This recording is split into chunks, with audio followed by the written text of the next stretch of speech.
I work at Center for Spinal Disorders, which is a division of OSNA. Did my training at Walter Reed Army Medical Center in San Francisco, California. Spinal fusion is a surgical technique that we use to stabilize the spine and restore its alignment. And it's used if the spine is unstable for any reason. Spinal instability can be defined as two bones in the spine moving in an abnormal way, or perhaps two bones in the spine that have taken a position that's abnormal and causes compression on the nerves. Spinal fusion is a technique that joins or fuses two bones together, and it does that by using your body's own healing mechanism for broken bones. Some of the older techniques for spinal fusion are criticized because of the amount of soft tissue dissection, which means the muscles and the ligaments and so forth around the spine, and the pain that can result from that. So as a result of that, surgeons have looked for less invasive techniques for spinal fusion. Surgeons have been developing techniques that are less invasive, that disrupt less muscle, and the lateral interbody approach is one of them.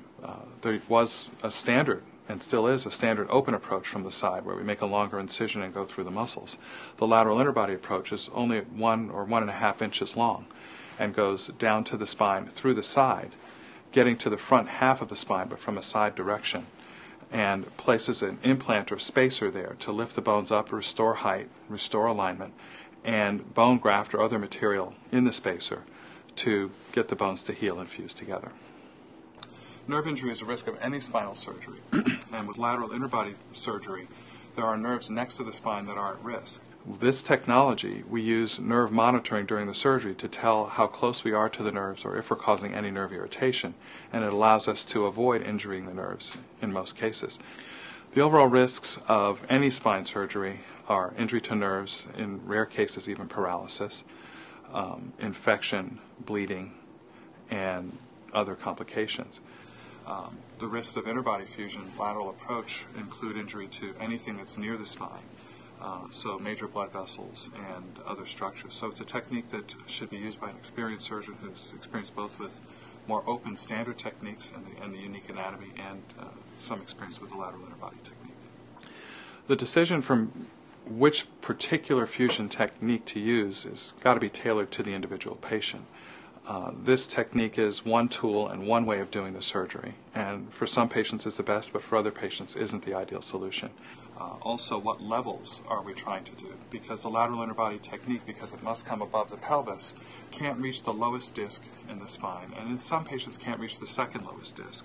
I would say about 1 out of 4 patients we can't reach the second lowest, but in all others above that it works very well. This technique can be used in patients with more complicated problems as well as just simple problems or simpler problems of just pain. I have one particular patient who has scoliosis who has had previous surgery done from the back that has not healed and needs to get a solid fusion. One of the problems with surgery from the back is a lower fusion rate or a lower success rate in some cases of spinal fusion. So in her case, we're using the interbody technique basically to reinforce her previous surgery, stabilize it and get it to heal with a much higher anticipated success rate than you might otherwise have.